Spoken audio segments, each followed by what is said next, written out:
Welcome to Giving Effective Feedback in the Emergency Department by the Department of Emergency Services of San Francisco General Hospital. The objectives of this training session are, first, to describe the problem of feedback in medical education. Second, to introduce effective feedback strategies. Third, to assess the quality of feedback in interactions between an instructor and a learner. And finally, to discuss common obstacles to feedback in the ED. Why does feedback matter? Feedback provides learners insight into their actions and the consequences of their actions to patient care. It serves as a day-to-day guide throughout the clerkship. It inspires goal setting, and it helps learners to continuously improve their clinical performance.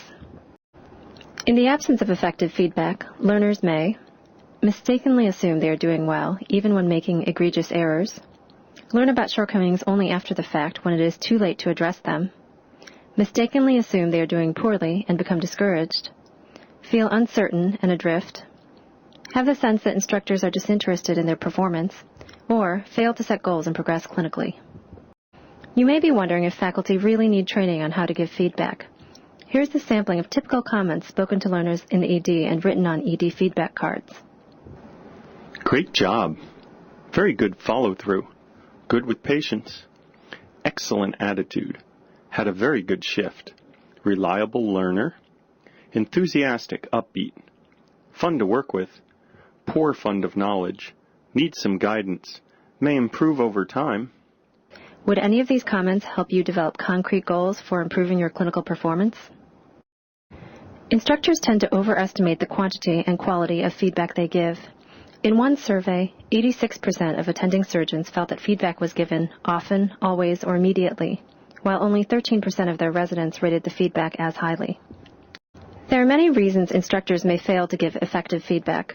They may have an unclear sense of appropriate goals for the learner. They may be afraid of damaging the student-teacher relationship, or concerned that the feedback can cause humiliation or discouragement. Some instructors may be uncertain about how to give effective feedback and have little training or practice in it. The ED itself has barriers to giving feedback. With a high volume of patients and high acuity of disease, attendings often have little time to spare. Learners work with multiple supervisors who may not get to know them well. There are frequent interruptions that interfere with discussion and teaching, and few quiet places to speak with learners about their progress. But the ED also offers unique opportunities for feedback delivery. There is a constant attending presence. Instructors work in close quarters with learners throughout the clinical shift. Learners perform a wide variety of tasks and repeat key clinical skills each shift, and to some extent, learners are able to cater their experience to address areas needing improvement. The components of effective feedback delivery are straightforward, and many will be familiar to you. First, you need to set the stage for feedback by creating clear goals and expectations with the learner. Second, you should time your feedback well by providing immediate and frequent feedback. Feedback delivery should be interactive, specific, objective, and relevant to the goals set with the student. Feedback should always be followed by a plan for improving performance. While you will initiate feedback delivery, the learner should actively participate in all steps of feedback. Let's discuss each of these steps in a little more detail. The first step is to set the stage for feedback. This usually occurs at the beginning of the shift or the first time you meet a learner. Ask the learner to take an active role in identifying goals. You may ask, "What would you like to work on this rotation?" Based on their stated needs, you can suggest an area to focus on. For example, "Let's concentrate on expanding a differential diagnosis." Set clear expectations for when feedback will occur. Tell the learner that you expect to give feedback after certain tasks, such as patient presentations or procedures. Suggest that the learner approach you for feedback at certain moments during the shift. As obvious as it sounds, you should announce that feedback is about to occur. Feedback can go unnoticed. Learners often do not recall receiving feedback even when instructors clearly deliver it. Be explicit. Tell the learner, "I'd like to give you some feedback." The timing of feedback is critical to its effectiveness. Feedback should be immediate and frequent. Try to respond immediately to a presentation, procedure, or interaction with feedback on that activity, even if your feedback is informal and brief. Feedback should be given frequently throughout the shift so that it becomes a natural, continuous part of the clinical experience. We've discussed setting the stage for feedback and the ideal timing for feedback. So how do we actually deliver feedback effectively? One good place to start is to ask the learner for self-assessment by asking, for example, "How do you think you did? How could that have gone better?" You can then reinforce or refute the learner's perceptions. As much as possible, point out specifics when giving feedback. Spell out exactly what was positive or lacking in the learner's performance. Give examples from actions you observed firsthand. Avoid generalizations. Again, avoid generalizations. Include constructive comments. We instructors tend to give lots of praise. Remember to inform students of things they can change and improve as well. It will be easiest for learners to receive feedback if it is objective and non-judgmental. Describe observed actions and behaviors. Avoid comments on personal attributes. Focus comments on the learner's clinical performance instead. Take a moment to watch an instructor in the ED give feedback to a learner. Dr. Liebman. Hey. Hey, here's my evaluation card for great. today. I'll I had fill a that great out. shift. Thanks so much. Yeah, it was great. You think you did a good job. You know, really enthusiastic, great team player, worked with everybody, good attitude. So yeah, it was really good. Yeah. Well, everyone seemed a little bit stressed out. I just wanted to help out some. Yeah. Yeah, you did. People loved you, you know. Your nurses loved you, the doctors loved you, people like working with you. So yeah, it was a good experience. Is there anything specific you think I could work on for next time? You know, it's like really good to have you around. People enjoyed your presence, and you were enthusiastic, like I said, and I think that was really good. Good work. Well, thanks a lot. Again, I had a good time. I'll see you on my next shift. Likewise, good to All meet right. you. Thanks. Take care. How effective was this feedback? Were goals and expectations set? Was the timing appropriate? Was the content of feedback effective?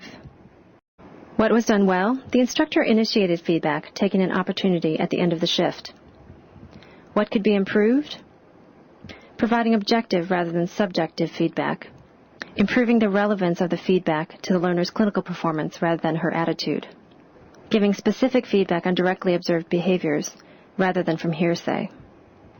Giving constructive feedback rather than solely praise. Here's another feedback interaction. Again, consider how effective the feedback is and what you might do differently. Dr. Singh, you asked me to check in with you about halfway through the shift. How do you think things are going? Well, I think you're doing a great job. We saw 2 patients together. We saw one gentleman with abdominal pain and another woman with chest pain, right? Yeah. Great job. And that chest x-ray we went over together, do Yes. you think I did okay on that? Well, there was an infiltrate. You picked that up right away. Great job. And my notes, do you think I'm writing too much or too little? I really don't feel like I have an idea. Yeah, well, I took a look at them briefly, and I thought you included all the important items. You're doing an Great. excellent job, Nick. Keep Okay. it up. Thanks. Did this instructor set expectations for feedback? Give timely feedback? Take appropriate steps in feedback delivery? What was done well? The learner was engaged in goal setting. Creating planned time for feedback. The learner-instructor had planned to meet throughout the shift for feedback. What could be improved? Providing constructive comments as well as praise. And giving specific feedback rather than broad generalizations, providing concrete examples of actions observed. The final step in giving effective feedback is to make a plan for change. Making a plan reinforces the expectation that the learner will respond to feedback by improving their performance right away. Whenever possible, suggest a specific learning plan. The plan can range from further practice to reading or observation of others. The actual learning can be done independently outside of the ED, but setting an approximate timeline makes the goal more likely to be met. Here's another feedback interaction.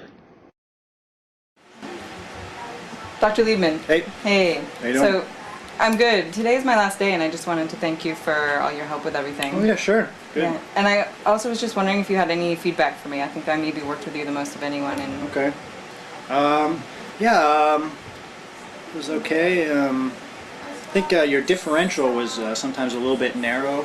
I think you could try to work on just having a bigger, broader, like a list of differential diagnosis and what might be going on with the patient. I think that was probably the major thing. Okay, I'll definitely work on that. Is Good. there anything else?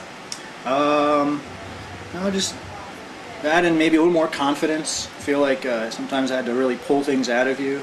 So just expand that differential and then kind of put it out there with a little bit more confidence. And I think that's the major thing. So.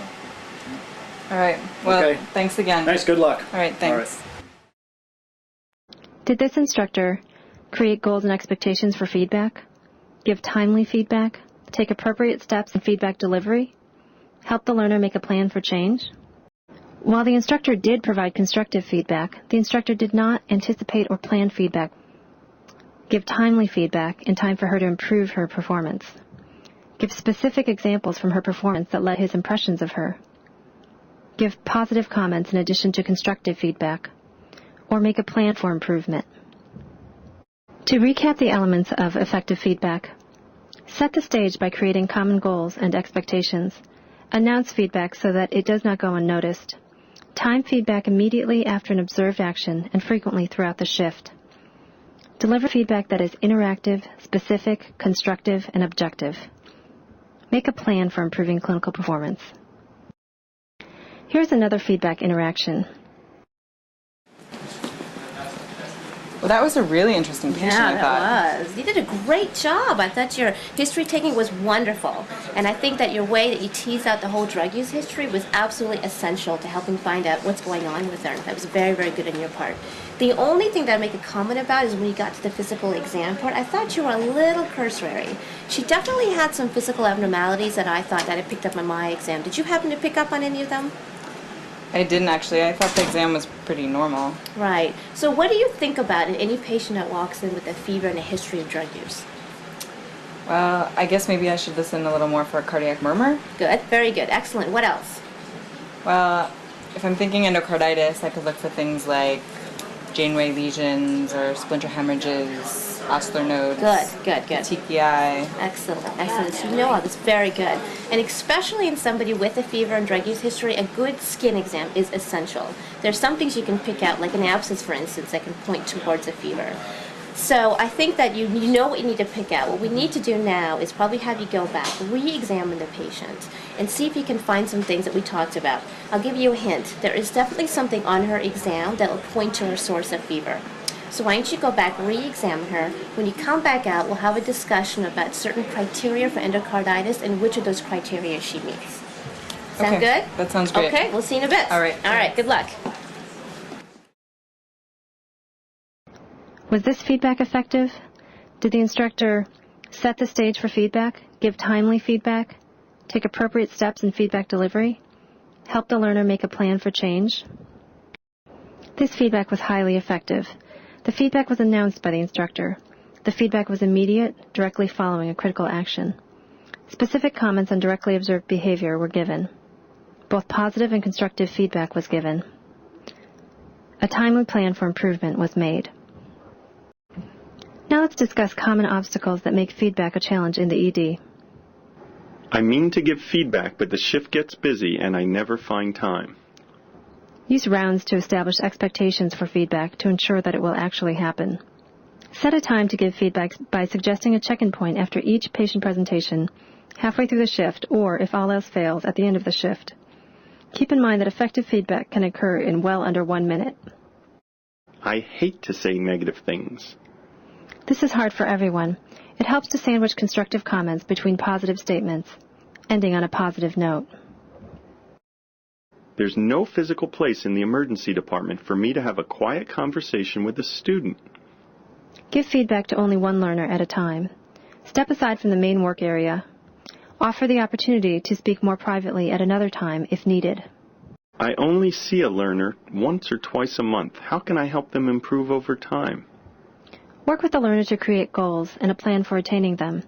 This may happen within a single shift or over the course of the rotation, and not necessarily under your direct supervision. Encourage independent learning. I fill out the written comment cards every time I work with a learner. Is face-to-face feedback really necessary? Written cards often give evaluation or a summation of performance rather than true feedback. Direct feedback gives learners a chance to ask questions and to be active participants in the feedback process. It also gives learners a chance to change behavior before the end of the clerkship. The card can be reviewed with the learner and serve as a launching pad for further discussion.